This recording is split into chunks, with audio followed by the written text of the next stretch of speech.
So the things you're going to need for this install is you're going to need a good set of ratchet sockets and ratchet wrenches. So I got my 1/2 inch, my 3/8, my 1/4 inch. I got a bunch of sockets there. I also got a lot of impact sockets here.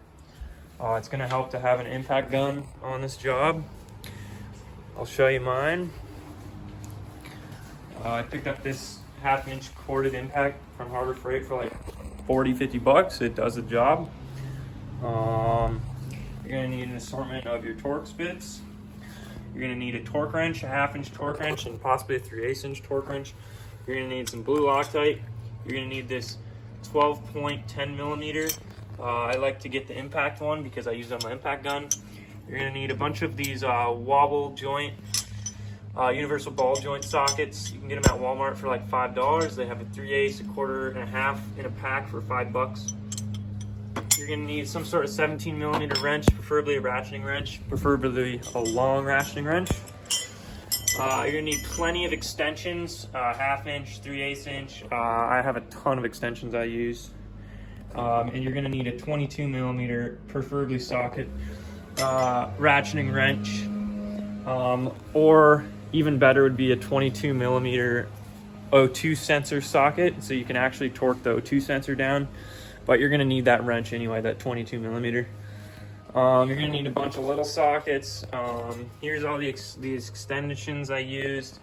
I have some more extensions in here that I used. So yeah, plenty of extensions. You know, I really ended up only using the ones I got from Walmart. It was like $15.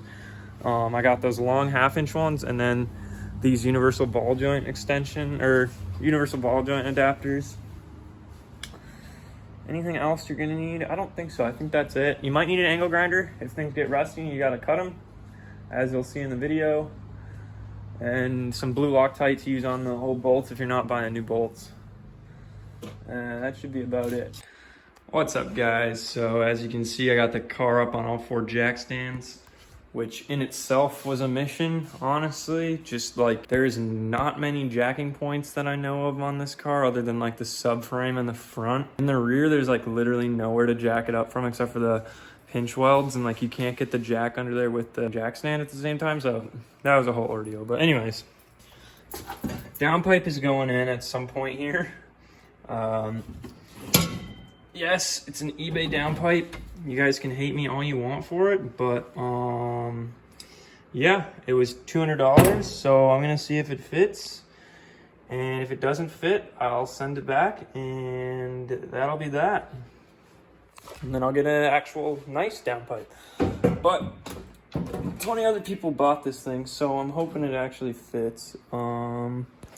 But yeah, I've already ran into an issue where the clamp that connects the mid pipe to the catback is completely rusted out. You can see I was spraying some penetrating oil, whacking at it, trying to get it out, but it's just not happening. So I went ahead and bought this like $20 Dremel tool from Walmart and some Fritos. So I'm gonna crack this guy open and try to cut that clamp off. All right, so I got this shitty cutoff wheel on there. I got about 30 of them, so hopefully that's enough to do the job. Let's do it.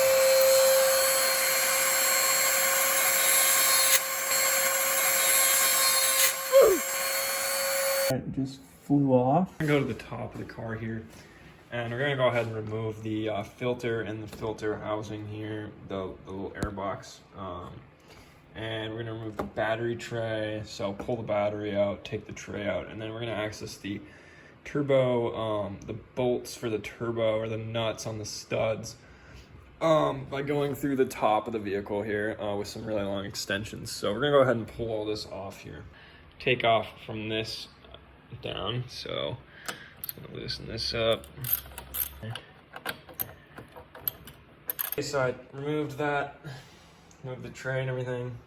I disconnected the battery terminals, and now I'm taking this front cover off, which is just, there's a tab here and a tab there. You push them in, and you just pop that off.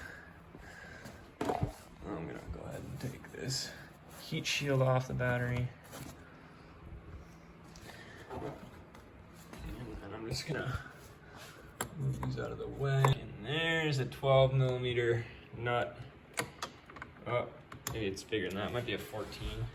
14, got my ridiculously long extension on there. Or it might have been a 13, but looks like we did it. That out of there. Slide that battery retainer out. I'm keeping track of all the bolts. Now it should just lift up. Oh, is there one on the other side? No. Yeah. Okay. Set that down nice and gentle. Battery tray, 1, 2, 3, 10 millimeters. I'm gonna pull that out. Okay, so once you take the bolts out, the battery case isn't gonna wanna come out because this cable's running through to the fuse box. So just take the cover off the fuse box. It's just these 2 little tabs. You just pull them towards you and then you lift from the back of the box. And then this terminal, I'm just gonna take what looks to be a 10 millimeter and I'm just gonna remove this ring terminal, pull this off, set it aside, and then we'll just have to remember to put it back on before we start the car. It might be a little intimidating to mess with terminals on here, but don't worry, you're not screwing anything up. So yeah, I just took my 10 millimeter and an extension, I pulled this off, and now there should be enough room to get this box out of the way. All right, so that came off relatively easy once we got this little ring terminal out of the way. Got your positive wire and your negative wire over here. I'm gonna try to show you what we're getting at here. So if you look down in there, you can see right there is the flex pipe. And there's your top cat, and that runs through there. And there's your turbo right up in there, and there's 4 bolts on this downpipe. So we're gonna try to access them from the top here. So what I've got, I picked up some extensions from Harbor Freight. So I got this really long 1/4-inch extension, and then I got this really long 3/8 extension. So I'm gonna go ahead and use this, hopefully, to pull these the bolts out of there. Okay, so I went over to Walmart and picked up some different extensions. This is $10. It's got a 10-inch, a 3-inch, and a 5-inch half-inch drive extension. I got the ratchet hooked up here. I got one nut off. It's like in here somewhere, right there. This top right, you can kind of see me. I'm pulling that top right nut off, and it's really hard. So what I did is I have the 10-inch and the 5-inch hooked up to a adjustable like flange socket to the actual 17 millimeter long socket, and that is what finally gave me enough room. So once I get this all the way off of here, I'll show you. Oh fuck. Right, so this is what I ended up using here. This 10-inch socket from Walmart, 10-inch socket adapter, the 5-inch on top of that, and then I also picked up these universal ball joint socket adapters or something like that from Walmart. So all you need is stuff from Walmart. And then I got this long, deep socket, 17 mil, my ratchet. So that's what it finally took there to get that off. So the bottom 2 bolts I'm gonna get from the bottom of the turbo, from underneath the car. Okay, well, it's facing really hard, really difficult to get these 2 off from under here, so I'm gonna try to do it from the top, but I thought I'd show you what I did here. I cut this clamp out, and I slid the front piece over, and I just got a pry bar, and I'm just prying away at that clamp, trying to get it off so I can pull the mid pipe out from the cat back. This job is tough on jack stands, especially when it's like, you know, I only have like this much room. So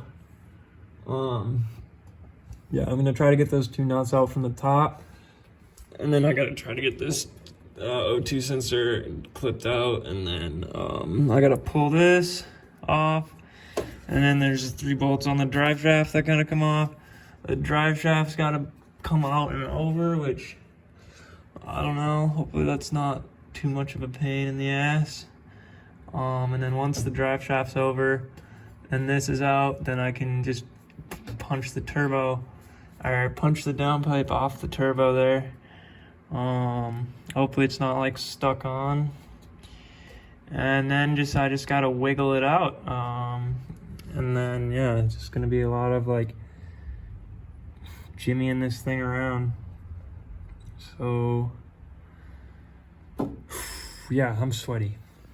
All right, guys, so I don't even know where I was at last time, but it has been just a fucking mess trying to get the nut off on the bottom end of the downpipe. So what I did is I have a 1/2-inch ratchet on a super long extension on one of those wobble extensions on the socket hooked up to there. I took this PVC pipe, like 2 feet, I stuck it on the end of this bastard and I just fucking cranked on it like that and it finally came off. I'll show you how I got the one on the bottom off. Car here, I took that guy, it's a 17 millimeter wrench, just a regular old 17 millimeter wrench. And I put it on, put it up on that one, right there. And I just cranked on it with the PVC pipe again to get some leverage. So to get that far back one, way back there, up in that corner, you gotta stick the wrench from the top of the car down by the downpipe and then go underneath the car, put the socket on the nut, and then just crank on it. So I'm gonna get these fully off. So just to be more clear on this part of the video, what you have to do is you have to stick your socket wrench with all the extensions and the wobble adapter and the socket from the top of the car, find an opening near where the battery was, stick it down where the downpipe is, let it hit whatever's under there. It's like the top of the drive shaft or whatever, just let it sit there. Then crawl underneath the car, put your hand up in there, put it on the socket, fit the socket onto the nut because it's like impossible to do from the top. You gotta have your hand in there and get it on. Then get out from under the car, go back up to the top, put your extension, that PVC extension is what I use to make it a little easier, onto the socket wrench, and then just crank on it from there. And hopefully that'll do the trick. You just got to find the right angle to get your socket wrench in from the top. This might help if you have more than one person, because you could have one person underneath putting it on the nut and then the other person from the top cranking on it, because sometimes it falls off, then you got to get back under the car, put it back on the nut. Yeah, it would really help if you had a long 17 millimeter ratcheting wrench, just a straight wrench that you could put on these 2 bottom bolts, but I didn't have one. There's not a lot of room in here, so that's how I ended up doing it. And that honestly was the best way for me, is just sticking it in from the top, going on the bottom, fitting it onto the nut, going back to the top and ratcheting it off. That just, it sounds like a lot, but it saved a lot of work compared to just trying to do it from the bottom, especially on jack stands, so good luck. And then the drive shaft comes off, and then we should be able to pull this fucking thing out.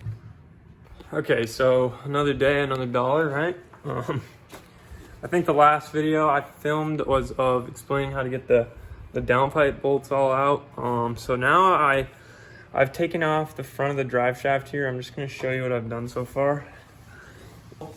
I took out the 3 drive shaft bolts right there. I marked where the drive shaft was orientated because it's balanced. Those are 12.10 millimeter bolts. They're kind of tough to get out. I used an extension in my impact gun. Got those out, and then it still wasn't moving off the flange. So what I had to do was the 2 pendulum bolts right there on the front of the dog bone / pendulum mount. I took those out. Those are really easy to get out. They're 16 millimeters. And then once those are out, the whole engine transassembly moves forward a little bit really easily. And then you can just yank the drive shaft over. So now it'll just move over a little bit. And hopefully that's enough room to pull out the exhaust. So it's gonna be kind of a bitch under the car because there's not much room here, but I'm gonna try to yank that out of there. All right, so exhaust is down. I hammered that clamp off the fucking cat back. I got the drive shaft propped up by a hammer right now because it fell on my head. Smacked me in the face, which hurt.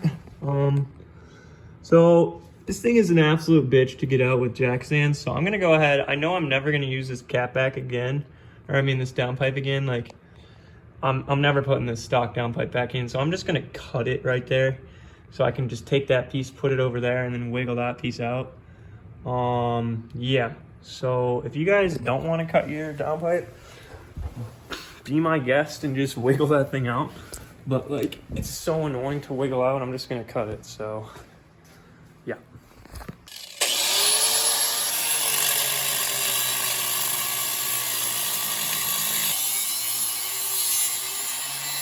All right, so I cut that piece out of here. Yeah, now I'm just gonna go ahead and pull the rest of the downpipe on out. So wish me luck. Oh my God, all right. See that? No downpipe, baby, finally. Oh my God. This fucking sack of shit's out of here. Oh man. Okay. All right, gotta get the gasket off. Oh, hell yeah. Woo. What's up in there? Oh, let's take a video of it so I can see what's in there. Very cool, very cool. All right, so exhaust is out. Next thing I went ahead and did was took the O2 sensor out of the downpipe on the top and the one on the bottom here. So I set that somewhere right there. So they can get pretty stuck. So what I did, like you can see the rust coming off of that. I took some PB Blaster, sprayed it on there, waited about 10 minutes. And then I went ahead, took my 22mm open end wrench, stuck that on there. Make sure you're going the right way, lefty-loosey. Because I was going the wrong way for a bit. Because it was on the ground and kind of hard to determine the direction to go. But then I just stuck my wrench on there. And then I went ahead and grabbed a pipe, PVC pipe. I believe it's 1.5 inches. Stuck it on there like that, so it's like super long, like a breaker bar, and then just yanked on it and it came off. Oh, another day, another dollar. I'm gonna be putting the O2 sensors back in, putting the exhaust back in. Oh, I had to go to, fuck, I forgot to go to the auto parts store. I need to buy a clamp. Fuck me. Oh well. All right, well, I gotta go to the auto parts store. Maybe today, maybe tomorrow, whatever. Probably tomorrow. So yeah, I'm gonna get some, I got this blue Loctite. I'm gonna put that on the sensors, the thread on the sensors, so they don't rust in there this time. I'll tighten those up. I don't know what the torque spec is, but I'm not gonna be able to torque it to spec anyways because I don't have a torque wrench, so I'll just get it as tight as I can. And yeah, just like that, that's all I need. All right, so before I put the exhaust pipe in there, I'm gonna go ahead and put the gasket in on the stud. So you know it's gonna go that way, looks like. Yup, so I'm gonna throw that on the studs. All right, gasket's on, so I'm gonna go ahead and slide this guy back into place. Okay, so I forgot to take this thing out. This thing's a bitch and a half to get off of this. Spray it with some like WD-40 or something, get these kind of lubed up and just yank on it really hard and just pop it straight off. It's a bitch though. Gonna put it back on here. Just push that in there. All right, so I wiggled the pipe up there, as you can see. It was definitely tough. I just like finagled her in there and just wiggled her till she went on the studs, and then I had a nut down here that I put on there so it didn't slip, and now I just got to reach back and put this last one on there. I put a little bit of blue Loctite on these as well. So yeah. Okay, another day, another dollar. Now the GTI back here again.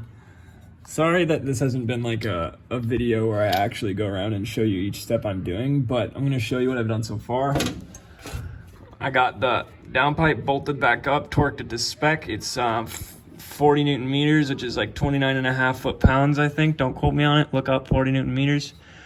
Drive shaft is back in. The way I did that was I had to put the motor mounts back in place. That was a bitch. The way I did that was I dropped the back of the vehicle so just the front was raised, so gravity helped push the engine back towards the pendulum mount. And I finally got those bolted up. I have not torqued them down yet though. Drive shaft is back in. Make sure you align the drive shaft on the spline before you push the motor back into place, because otherwise you won't be able to get this over the spline, so over the flange. So make sure you do that first. If you're reusing your drive shaft bolts, make sure you put some blue Loctite on them. I got to do that. Also, remember we marked the drive shaft in the beginning with some paint because it's a balanced drive shaft, so you want to put it back the same way you took it apart. I mounted this back up into place, this heat shield. If you're having troubles putting the drive shaft back on, just grab it with both hands from under the car and just shove it forward. It should lock on to the seats. I'm gonna put some Loctite on the bolts. Put those 3 bolts in, one at a time. You want to torque them one at a time. Obviously, I don't know how else would you do it. Duh. And then it's a matter of getting this mid pipe in. So I have a V-band to put on here. I'm gonna make sure I'm tightening it so that I can take it off someday. I'm gonna Loctite the bolt so I can take it off, and I'm gonna put some wax on it so it doesn't rust. Hopefully is the idea, but I don't know if that'll work. And then I bought a new clamp at Napa to go on the catback. So I'm gonna clamp that down, put the bracket back on, and then put this O2 sensor clip the O2 sensors in, clip the O2 sensor in the front. Try to torque down the O2 sensors. They're rated for really high foot-pounds, and I just having a hard time getting up to that one, so I might just crank on it as much as I can and leave it. And then we're gonna start it up, and then we're fucking done. So yeah, so drive shaft, mid pipe in, O2 sensor, bracket, and then plastic covering. We're done. So let's do it. Shaft. Remember, it's a 12-point. Use Loctite. 10mm 12-point. It's kind of a bitch. What you got to do: thread them all in. Turn the drive shaft by hand. You know, to access that little hole in there. Thread them in by hand. Tighten them up to hand tight with the ratchet. And then to torque it down, you gotta put it in gear. Put the e-brake on. Torque it. Get out under the car. Get up in the driver's seat. Put her out of gear in neutral. Turn it, get back out, put it in gear again, emergency brake, torque it. So you gotta do that 3 times. So kind of annoying. It'd be a lot easier if you had another person helping you. But yeah, now I'm gonna put the O2 sensor on the mid pipe. We got 2 hookups for the O2 sensor right here that are not gonna be used. I'm gonna use the one on the mid pipe, and that goes to here and hooks onto our other end of the O2. And then I got a new clamp that on, put the brackets on, and she's ready to start up. So let's do it.